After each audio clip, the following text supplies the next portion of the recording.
मीरपुर गांव अपनी समृद्धि और रौनक के लिए मशहूर था।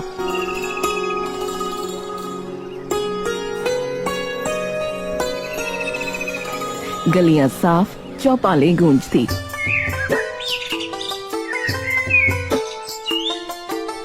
और बाजार रंग बिरंगे कपड़ों से जगमगाते। उसी बाजार के बीचों बीच था धनगर कपड़ा भंडार। उसके मालिक धनगर सिंह की ईमानदारी और मिठास ही असली पूंजी थी। अरे धनगर भाई, आपके कपड़े तो पूरे इलाके में सबसे बढ़िया है। हाँ भाई, कपड़ा चाहे महंगा हो या सस्ता, भरोसा कभी सस्ता नहीं होना चाहिए। अरे सही कहते हो भाई, इसीलिए तो हम त्योहार बिना आपकी दुकान में आए मनाते ही नहीं हैं। हाँ। शाम ढलते ही आसमान में काले बादल छा गए। दुकान का शटर गिराते ही बिजली चमकी और मूसलाधार बारिश होने लगी। सड़कें वीरान हो गईं।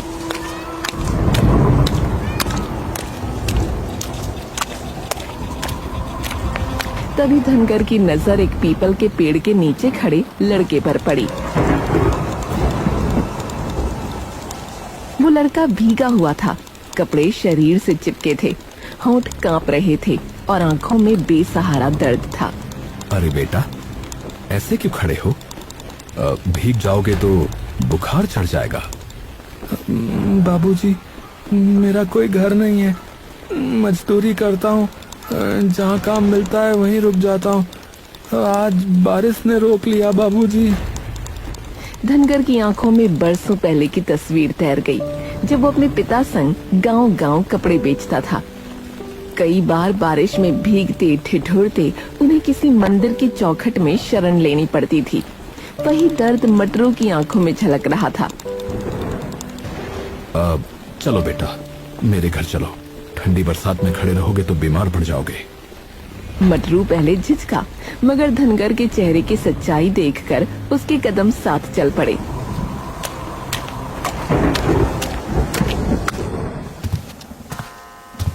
घर पहुंचकर धनगर ने अलमारी से सूखे कपड़े निकाले और मटरू को थमा दिए।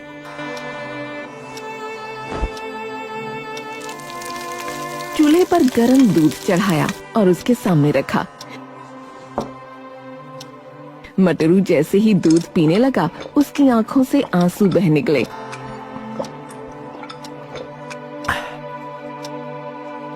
बाबूजी, इतने अपनेपन की उम्मीद मुझे कभी नहीं थी।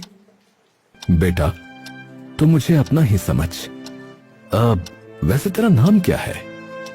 जी मटरू, मजदूरी करके पेट पालता हूँ, पर काम न मिले तो भूखा भी रह जाता हूँ। धनगर उसकी बात सुनकर कुछ देर चुप रहा, फिर गहरी सांस लेते हुए बोला, मटरू, अगर चाहो तो मेरे साथ यहीं रहो। दुकान में हाथ बटाओगे तो तुम्हें छत भी मिलेगी और रोजी रोटी भी। क्या सच बाबूजी, आप मुझे काम देंगे?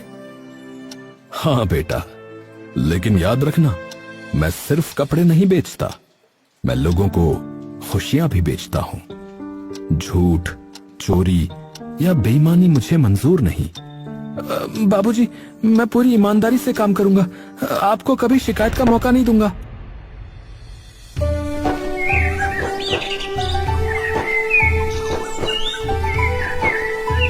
अगली सुबह धनगर मटरू को लेकर दुकान पहुंचा।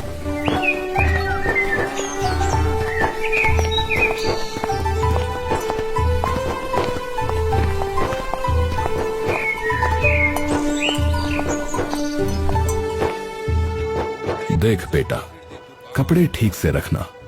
ग्राहक आए तो पहले सलाम, उसके बाद फिर कपड़ा दिखाना, ठीक है? और अगर ग्राहक सलाम ना करे तो? तुम तब भी करना, यही असली धंधा है बेटा। धनगर की दुकान के सामने गुलशन कुमार की गुलशन वस्त्र भंडार थी। धनगर के यहाँ भीड़ देखकर गुलशन का खून खौल उठता था। अरे ये धनगर नया नवेला छोकरा कहाँ से उठा लाया रे? मालिक, लगता तो गांव का नहीं है। सूरत देखो, जैसे पहली बार धोती देखियो। अरे तू ज्यादा बुद्धि मत झाड़, चल चुप हो जा। धनगर की दुकान पर भीड़ थी और गुलशन की दुकान सुनी। मालिक, घंटे भर से एक भी ग्राहक नहीं आया, क्यों ना कोई दूसरा धंधा कर ले। अबे चुप रहे, ये गांव वाले बेवकूफ हैं? सब उस ईमानदार धनगर के पीछे पड़े। लेकिन याद रखना, एक दिन उसका धंधा चौपट करके रखूंगा, बता रहा हूँ, चौपट। गुलशन इतना कंजूस था कि अपने नौकर को भी फटे कपड़े पहनने देता। मालिक, कम से कम मुझे तो नए कपड़े दे दो। तेरे बाप ने पैसे दिए हैं क्या? है? चल काम पे लग जा।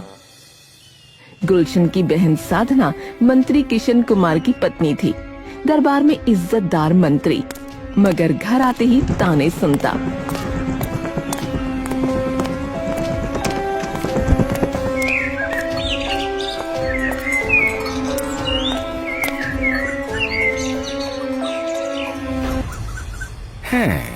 आज फिर दरबार में राजा ने मेरी राय मानी। दरबार से क्या मिला? अपने साले की मदद तो कर नहीं सकते। एक बाहरी व्यापारी गुलशन का धंधा चौपट कर रहा है और आप बस राज दरबार में हाँ हाँ करते फिरते हैं। ये सुन सुनकर किशन परेशान रहता और अंदर ही अंदर गुलशन के प्रति दया भी महसूस करता। एक दिन राजा ने सभा में कहा, हमारे दरबार के लिए नए और अच्छे वस्त्र चाहिए। बाहर के अतिथि भी आएंगे, जिससे हमारे रेशमी कपड़ों को नया बाजार मिले। महाराज, मेरे साले गुलशन कुमार से बेहतर कोई नहीं महाराज। मंत्री जी, मुझे ईमानदारी चाहिए और वो मुझे सिर्फ धनगर सिंह में दिखती है, तो कपड़े वहीं से आएंगे। ये सुनते ही किशन के चेहरे पर जलन उतर आई। बाहर निकलते ही वो गुलशन से जा टकराया।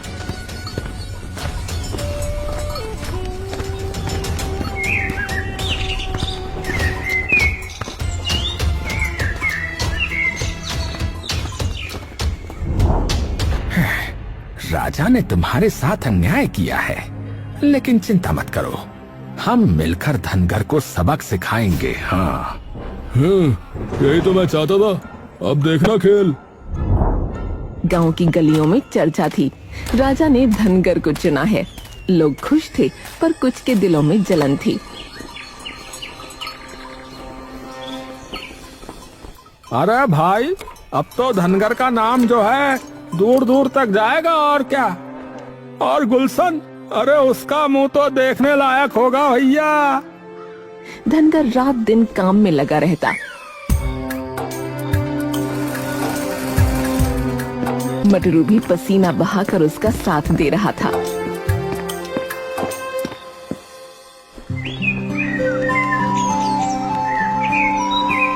एक शाम धनगर ने उससे कहा, मटरू, ईमानदारी ही इंसान की सबसे बड़ी पूंजी है। बाबूजी, आपने मुझे घर दिया है, अब मेरी सांसें भी आपके लिए हैं। धनगर संतुष्ट था। लेकिन उधर गुलशन और किशन चालें बुन रहे थे। ओ जीजा जी, पीढ़ियों से ये धंधा हमारा था, आज एक बाहर वाला सब ले गया। बताओ। ईमानदारी तभी तक है जब तक उसके खिलाफ सबूत ना हो। अगर हम कपड़ों में मिलावट का दाग लगा दें तो सबूत मिलेगा, और ऐसा मिलेगा कि राजा भी बचा ना पाएगा।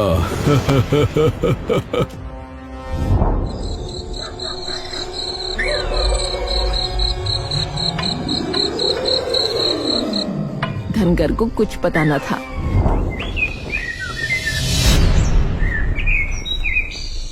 सुबह उसने गाड़ी में कपड़े रखे और गर्व से बोला, बेटा, ये हमारा अभी तक का सबसे बड़ा ऑर्डर है। ध्यान रहे कोई कमी न रह जाए। बाबूजी, जब तक मैं हूँ कोई गलती नहीं होगी। धनगर सिर ऊंचा करके दरबार की ओर बढ़ा।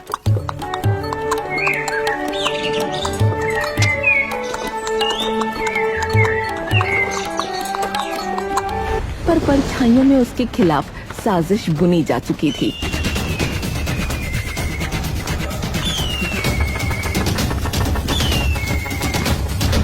आप सभी व्यापारियों का इस अमीरपुर में स्वागत है।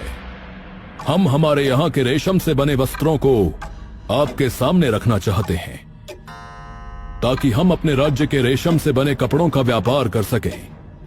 अब आप स्वयं ही देखिए और बताइए कि कपड़े कैसे हैं। सबको एक एक कर कपड़े दिए गए।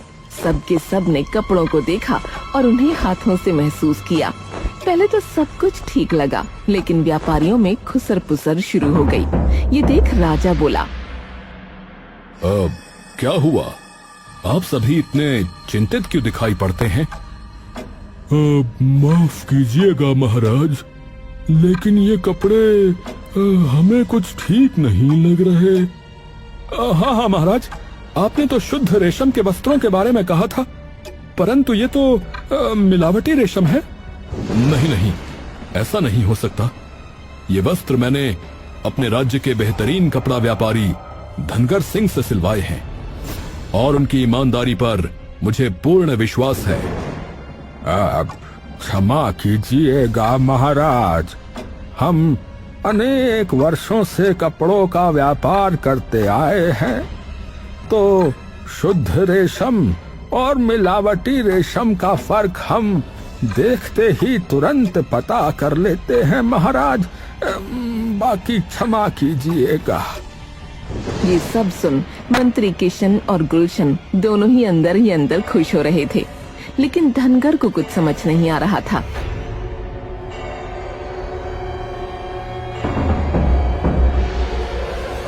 ऐसे कैसे हो सकता है महाराज? धनगर सिंह, अगर ये बात सत्य हुई तो? धनगर सारे कपड़ों को अपने हाथों से देखने लगा और उसे भी पता चला कि ये मिलावटी रेशम के कपड़े हैं। वो दुखी होकर बोला, महाराज, ये कपड़े मेरे नहीं हैं। धनगर सिंह, ये वस्त्र तुम्हारी दुकान से आए हैं, तुमने सिए हैं और तुम कह रहे हो कि ये वस्त्र वो वस्त्र नहीं है। हाँ महाराज, मैंने तो असली रेशम से कपड़े सिए थे, लेकिन ये पता नहीं कैसे। धनगर सिंह, तुमने मेरा और राज्य का नाम इन व्यापारियों के सामने मिट्टी में मिला दिया। तुम्हें इसका दंड मिलेगा। सिपाहियों, बंदी बना लो इसे। महाराज, मैं क्षमा चाहता हूँ, लेकिन मुझे मेरी बेगुनाही साबित करने का एक अवसर तो दीजिए। अब तुम्हें मात्र दंड मिलेगा। कल पूरे राज्य के सम्मुख तुम्हें सजा दी जाएगी, ताकि फिर कोई राजा के सम्मुख बेईमानी करने का साहस न करे। राजा से इतना कहकर वहां से चले गए।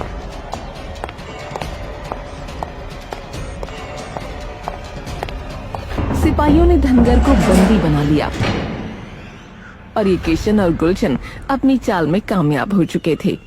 उनकी खुशी का ठिकाना नहीं था। क्या जीजा जी, कैसी रही?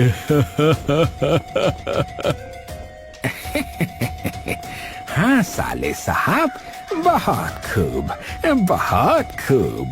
सांप भी मर गया और लाठी भी नहीं टूटी। लाठी नहीं, उसकी ईमानदारी दम तोड़ गई।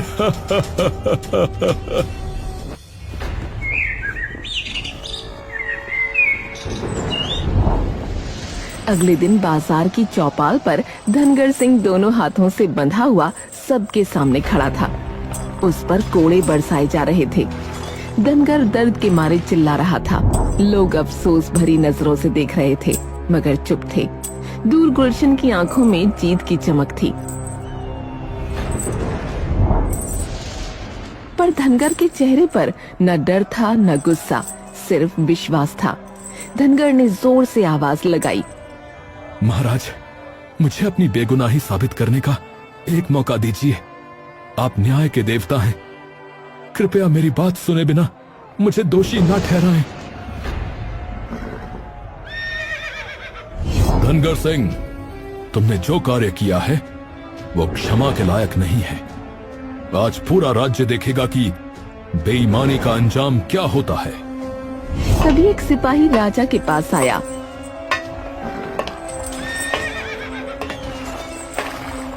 उसने राजा के कान में कुछ कहा। राजा थोड़ी देर चुप रहा और फिर उसने कहा, धनगर सिंह, ठीक है, मैं तुम्हें तुम्हारी बेगुनाही साबित करने का एक अवसर दूंगा, परंतु तुम्हें पहले मेरे 3 प्रश्नों के उत्तर देने होंगे, अन्यथा ये दंड तुम्हें दिया जाएगा। तुम्हें मंजूर है? मैं सहमत हूँ महाराज। बाजार में सन्नाटा छा गया। राजा ने अपना पहला सवाल पूछा। तो बताओ, ईमानदारी क्या है? धनगर कुछ पल चुप रहा। उसने अपनी आंखें बंद की और गहरी सांस ली, फिर धीमी आवाज में बोला,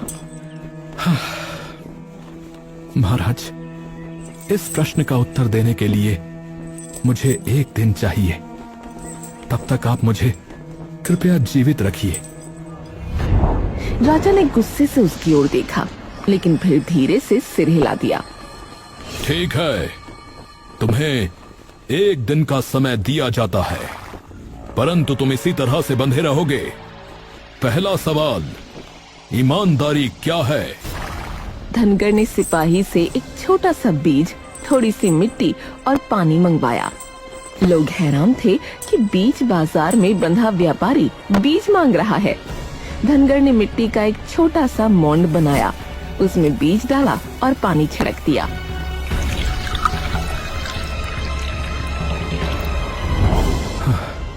इसे यहीं रख दो, कल सब उत्तर समझ जाएंगे।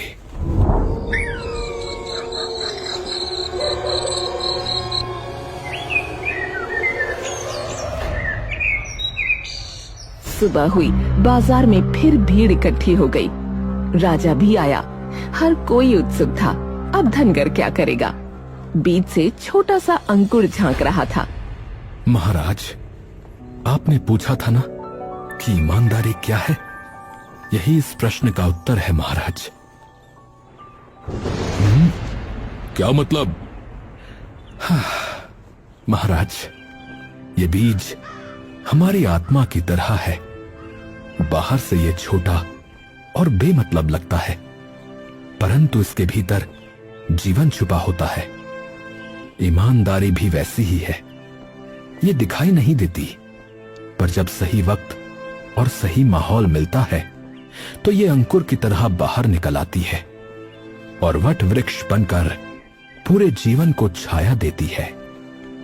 ईमानदारी का फल शायद देर से मिले, मगर जब मिलता है तो इंसान को जिंदगी भर सहारा देता है। भीड़ में हलचल हुई, कई आंखें झुक गईं। उत्तम, अति उत्तम, परंतु अभी इम्तिहान बाकी है। दूसरा सवाल, ईमानदारी की दिशा क्या है? धनगर राजा को नदी किनारे ले गया। पानी कल कल बह रहा था, हवा में शांति थी। महाराज, देखिए, ये नदी एक ही दिशा में नहीं बहती। ये खेतों को सींचती है, गांवों को जीवित रखती है, हर प्यास बुझाती है। ईमानदारी भी वैसी ही है। इसकी कोई एक जगह या एक दिशा नहीं। ये घर में माँ बाप का विश्वास बनती है, व्यापार में भरोसा, दोस्ती में निष्ठा और राज दरबार में न्याय। ईमानदारी अगर किसी एक दिशा तक सीमित हो तो अधूरी है। इसकी सच्ची पहचान यही है। ये हर ओर बहती है, जैसे ये नदी। राजा ने गहरी सांस ली। उसके चेहरे पर संतोष उतर आया। भीड़ भी चुपचाप सुन रही थी। बहुत अच्छे। अब तीसरा प्रश्न, ईमानदारी का असली रूप क्या है?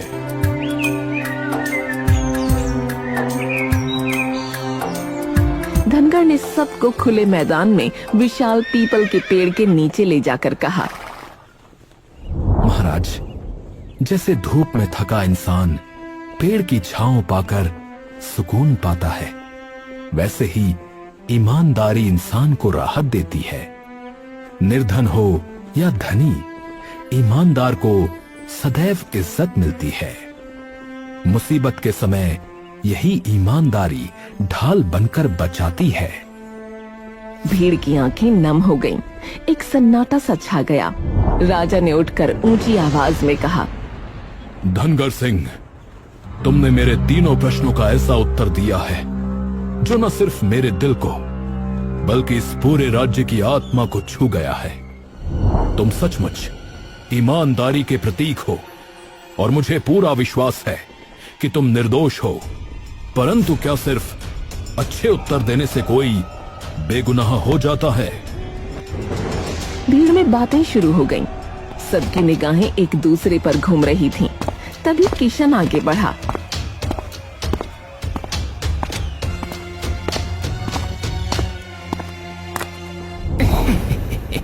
महाराज, यही तो मैं भी कह रहा था महाराज।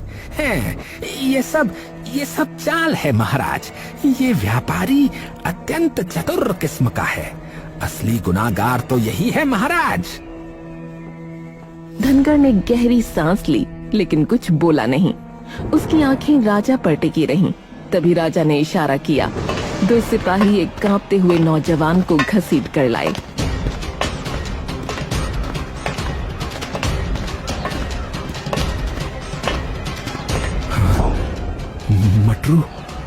मटरू की आंखें झुकी हुई थीं।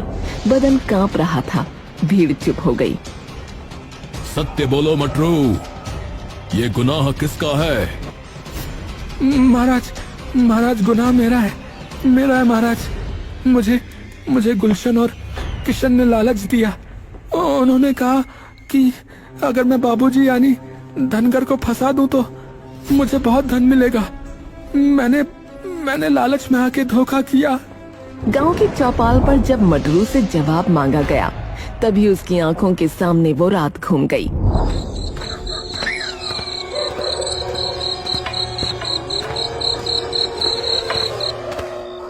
वही रात जब गुलशन और किशन ने उसे एक सुनसान मोड़ पर रोक लिया था।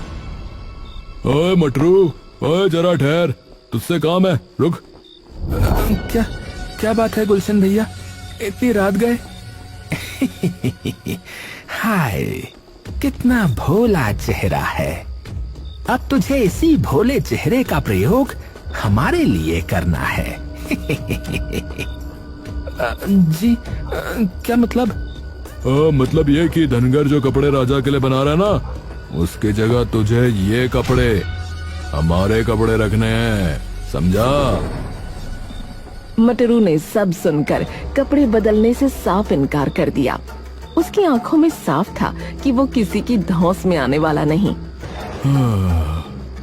अच्छा, तो तेरी ये हिम्मत है? पर सुन, अगर तूने हमारी बात नहीं मानी ना, तो एक राज है जो सिर्फ हम जानते हैं। कौन सा राज? अरे वही चोरी वाला। हाँ, हमें सब मालूम है रे। तू चोरी का काम करता था ना, और ये भी कि तू चोरी करने यहाँ पर आया था। है, और अगर तू हमारी बात नहीं माना तो सुबह सुबह धनगर सिंह के कान में सब बात डाल देंगे। फिर सोच कि तेरा क्या होगा रे मटरू। ये सुनते ही मटरू का चेहरा सफेद पड़ गया। उसका दिल जोर जोर से धड़कने लगा।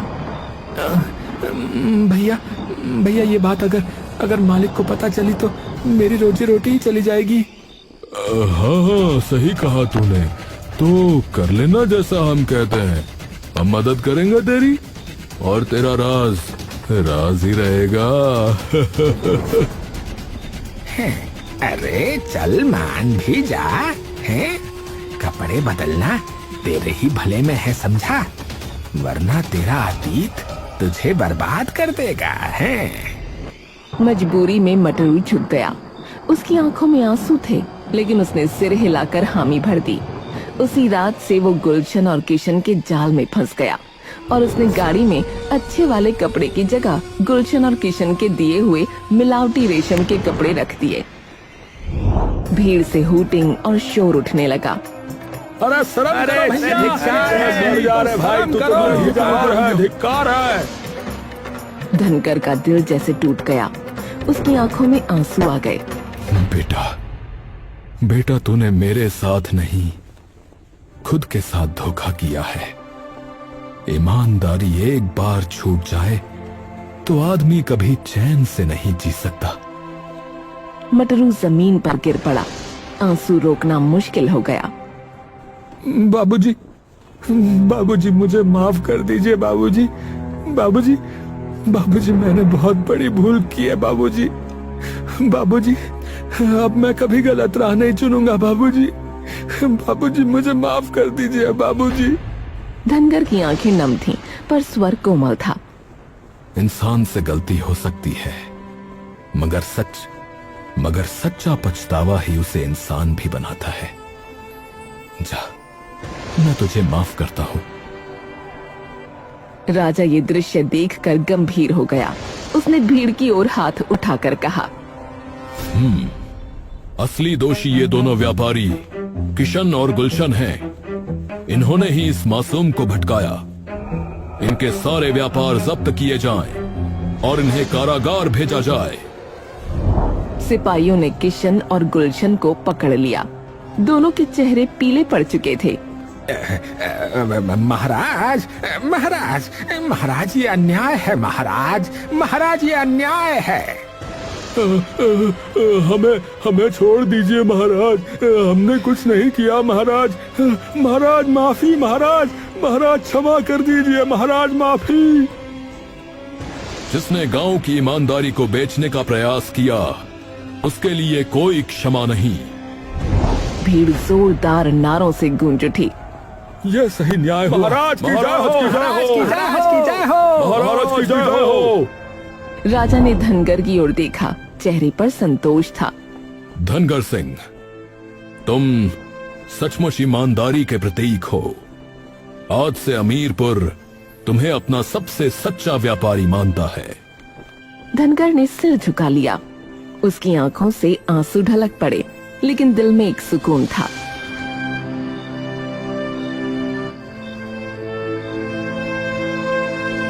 उस दिन अमीरपुर में सिर्फ एक आदमी नहीं जीता था, बल्कि ईमानदारी की जीत हुई थी।